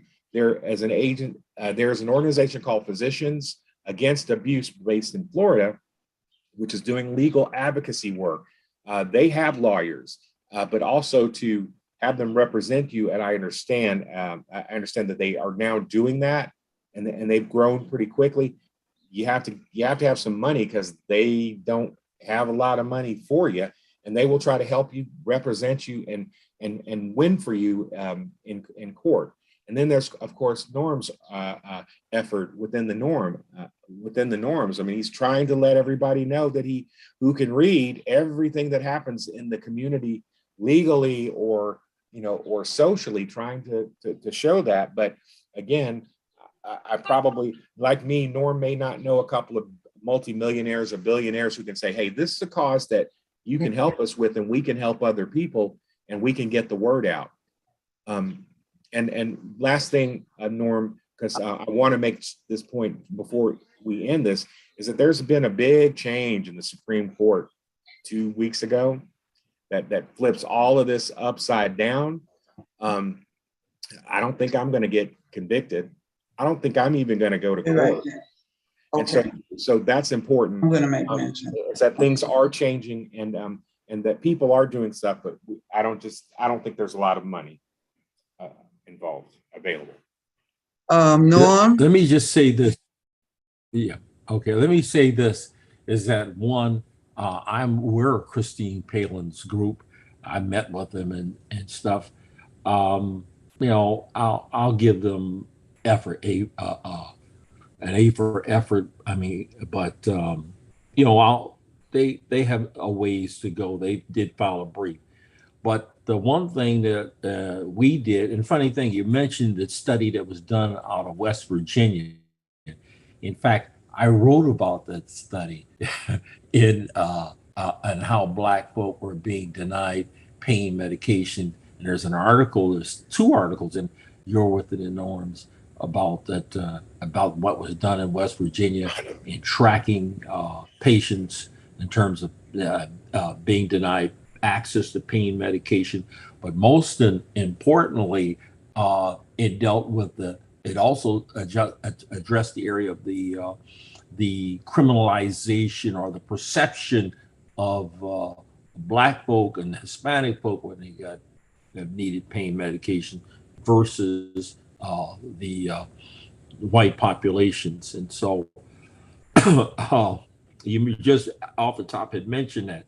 But I think what happens is our Black media has dropped the ball on this whole thing. I go to brothers like Brother Wilmer Leon, who come in and he has done a tremendous job pushing this issue out here. In fact, when he first heard of it, he found it unbelievable. But he's pushed this issue out there. But unfortunately, I've been called a celebrity. I hung the phone up on, called not credible. And other my colleagues have had the same thing happen to them. I mean, we just will not. And then the other thing too, we've published 400 and something articles on this whole thing, and yet we can't get. You would think that here we are, a group of Black professionals had got it together, and I thank Aisha for some of the money that she is funding that we've gotten from her. And so I really appreciate it. And you would think that they would tell us these are the kind of people you want to represent, but our media, Black media, for example, has just simply dropped the ball. I have to give it to Brother Leroy, Brother Wilmer Leon, Brother Carl Nelson, who have kept this issue before us, and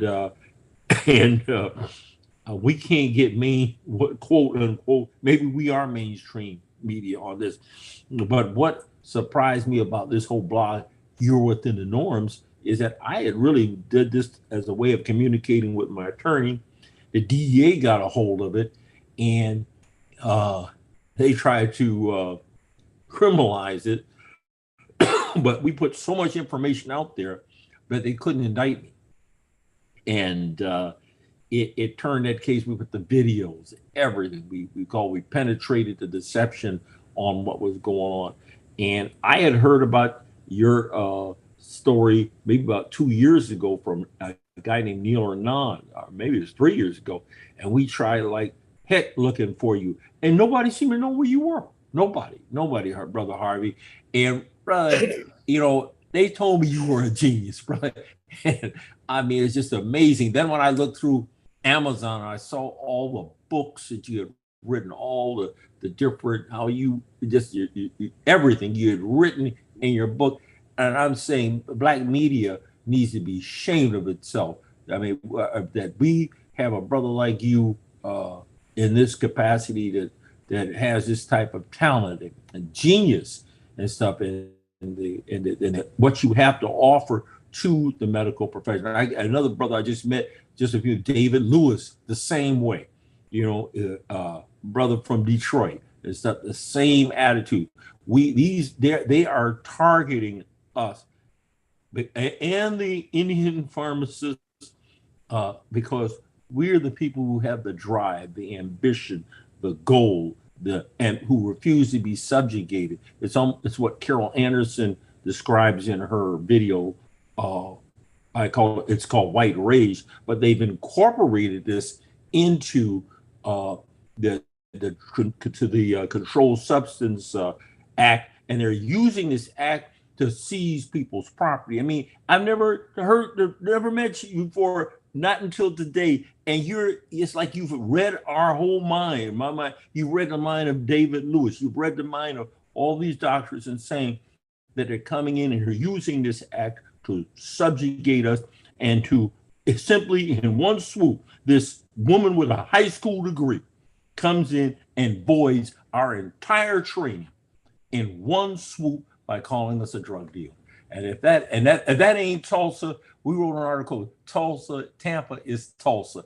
If that ain't it, brother, it describes it to a T. It's mind-boggling, and why folks aren't talking about. And you talk about Wuhan v. United States. Now, we've been for 2 weeks. I've been on hold on talk radio. I mean, some of us are called out, and they've just the XM. They just slammed the phone, except for Brother Leon. Okay, but slammed us left and right, not even talking about this case. Okay, I want to get back to Aisha. I'll hold my peace. Brother, can you hear me, Norm? Norm, can you hear me? Okay. Yeah, I can hear you. I'm just okay, great. I know. Hold your point. There's so many, Brother Leroy. Brother Leroy. Okay, I can't. I'm right here. We're at the tail. Yeah, I want to say something. Yeah, okay. Go ahead. There are so many people trying to get on. Sister Joyce and others. And I don't know what happened, but I want to sort of stay with what Aisha is saying. And as far as how are we going to help, I think we need a program tomorrow or later tonight to discuss this, because even this program and how it's being, the video of it, it should be taken to certain places, and we need to talk about that. Okay, I don't want to mention right now the places where we have individuals who can view this. All right, and may I suggest something and interject? You got to have me back on, because if there's a part 2 and a part 3, and yeah, I know it's constructive, then I need and want to be there, and I'm honored that I was invited to talk, and it's been uplifting to me. You have no idea, no, you probably do, the toll that something like this takes on your life, and you still are dedicated to trying to keep your head up high and then moving forward. And so to action like this and creativity like this, and Miss Aisha or Dr. Aisha saying, "Where's your money?" She understands how to move, how to move, make a social movement, and I want to be a part of those conversations, or at least be able to hear those conversations, because I'm down. And we can't wait till Monday. We can't we have to come together and, what do they call it? Storm? Yes. What's the word for it? Brainstorm? Yes. And come up with some ideas that we could put in action immediately. Yes, I'm sorry, Dr. Aisha. I didn't mean Alicia. I have a best friend that I grew up with named Alicia. Sorry. That's all right. We're all brothers and sisters. Aisha, go on real quickly. Unmute yourself. I just wanted to say also, my second point, in addition to talking about like having venues where we can raise money, I wanted to talk about the media, and I'm so glad that it was brought up, because I was just talking to an Ethiopian journalist who has been doing a paper for the last, I guess, 17 years. I was speaking with him today, and I was talking about, we happened to be talking about the brother who was murdered with 60 bullets and 8 cops this time. Yes. And I said, you can walk around the block here, and you could do a survey and ask people if they knew about what happened. And I bet you most of them would not have heard about it. True. Even though it was in mainstream media. We need these organizations who have, printing presses or whatever it takes to print this stuff up. We need these organizations, the media, to come together, the Black media, because one of the things that I read a long time ago, and it is so true, our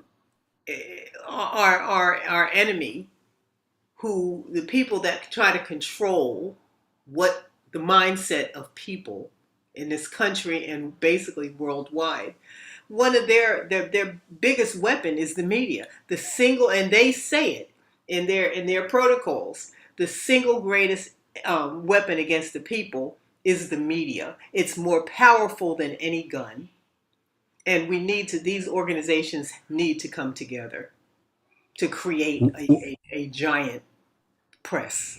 Yes. One of the things that Dr. Wren is doing right now, he's a delegate with the National Medical Association. This organization, up until now, has been, and I hate to say this, worth two dead flies, but Dr. Wren is on that as a delegate on that board. He, Dr. Morris Brown, who just got out of prison, Dr. Dralvis Edwards, Dr. Michael Jones, Joe Webster are meeting in Atlanta to bring this issue before the House of Delegates and at least get them on the record having doing something in terms of, and Preston Phillips was actively involved in the National Medical Association. Dr. Wren knew him. And so that's one move that we one step that we are taking. It's going to take multiple steps. I think this platform that we've developed, You're Within the Norms, has done a lot. But there's something else that's happening here too, is that there are media people who are in place who could help us. And I'm going to tell you something. They have been, I want to say ambulance chasers. I don't know what it is, but they've not done us a service at all. Tomorrow, I believe, tomorrow, at least on XM 126, Dr. Leon is doing a segment, where this must be about his fifth segment, on this whole issue of doctors being targeted. It comes on 11 o'clock to 12 Eastern Standard Time. And I hope that he can do more segments on it. I hope that Carl Nelson has been very helpful to this media campaign. And again, doctors aren't the best at doing media, but we have to do this. And Brother Harvey, you got to get out. I mean, we're out. Brother Harvey's out there and committed, because we're being decimated. We're being targeted. Our careers are when we're and it's not only to the doctors, but it's also to what's happening to our patients. You know, we're treating people with dignity and respect. And as one doctor says, it looks like when Black doctors are perceived to have made color, or made progress, making money, and also the patients are being treated with dignity and respect. Here they come with these this system of infrastructure of racism, judicial racism, to thwart us in our tracks. And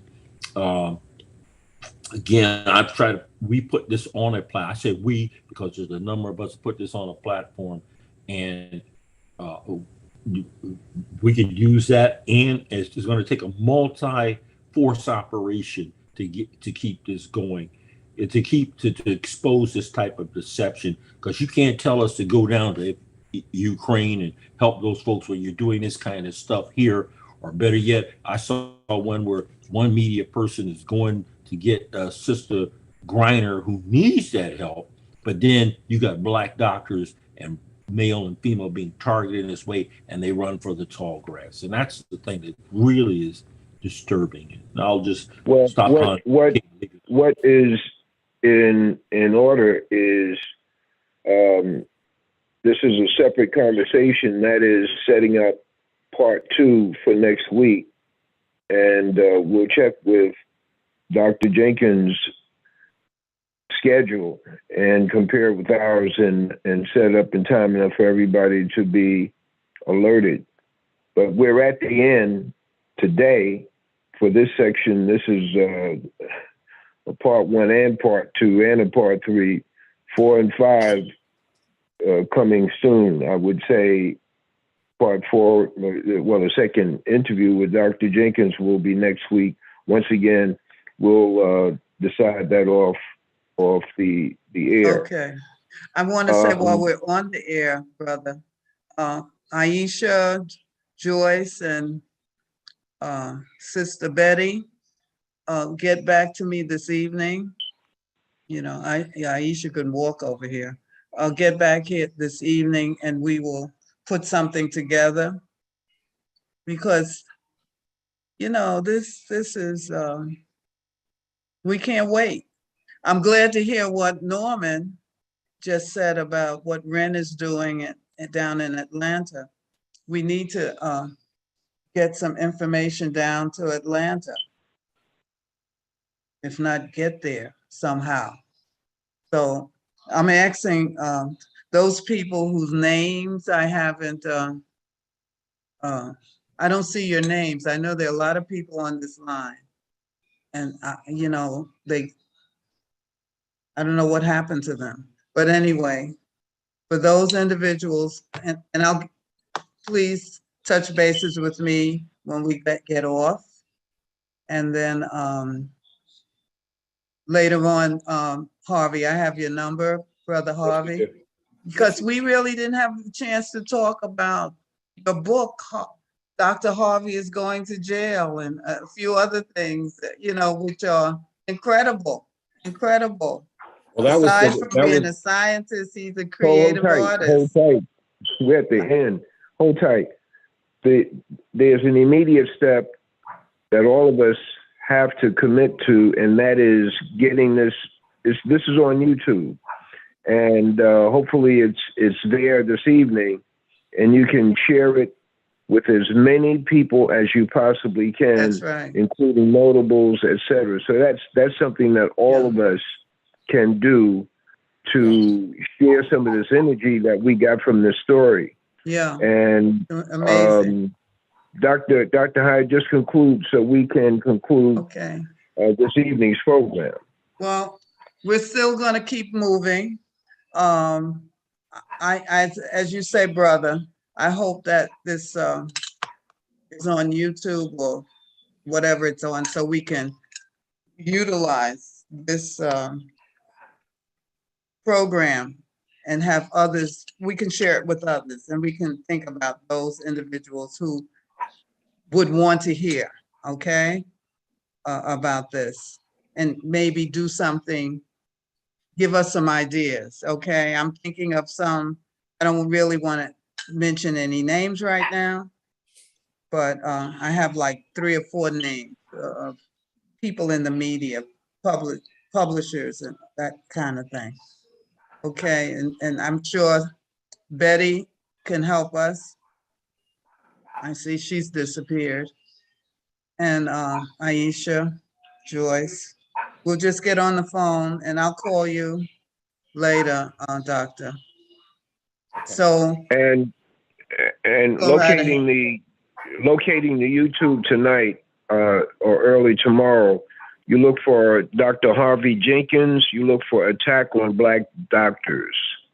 Okay, definitely.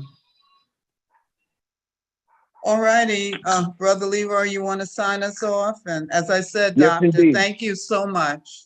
Thank you so much. Dr. Harvey Jenkins, want to thank you. Want to thank Dr. Norman Clement for exposing this whole area, scope of attack on Black doctors, pharmacists, private practices, etc., and the implications and the ramifications that it has for the overall Black community in terms of jobs, in terms of philanthropy on the part of these individuals. And we open up the program with the OJs, backstabbers, and that is what we find when Black men and or women begin to attain a degree of individualism, a degree of independency, that those outside the community are indeed jealous and operate to deprive us of freedom, justice, and equality. Dr. Jenkins, thank you once again for joining us and your patience. And we'll also will be contacting you in terms of your availability one of the days next week for the second interview. Could I add a quickie here? Yes, ma'am. You are within the norms, Dr. Norman Clement. It's been so valuable to us, just that his work. And those who want a Cash App so we can continue this this record of things that have been happening, they can call me. I'll give you the Cash App name. Some of us, we have to help our brother. We have to help our brothers and our sisters. And I'm going to send this out. All right. But anyway, just contact me, Joyce. I know, Joyce, you said you had something to share, but she hasn't been able to get on. As far as support, she has supported us in the past as Aisha, and I'm going to ask everybody who can just to call me. All right? That's it. Okay. Thanks. Very good. Thank you. This has been another Wisdom Table segment coming to you from the Grand Houses in Harlem, USA. May God continue to bless each and every one of us, bless our families, and guide us to be fighters for freedom, justice, and equality, not only for ourselves, but for our people, for the community, and humanity. God bless you all. Thank you for joining us. Thank you, Brother Doug. Thank you. Okay. George, you still there? My life had been time. Joyce? Sometimes it's close, Lord knows, as sisters and brothers. But now you left me, and whoa, it hurts me. Oh, look at all the folks that were on. Dr. Oh my goodness. Dr. Beverly. Everything's turned out wrong. So I just want to be the first to say I really feel it now, babe.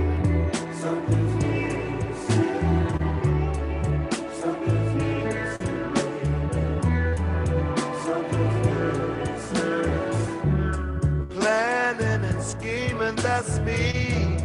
Wishing and hoping that we could get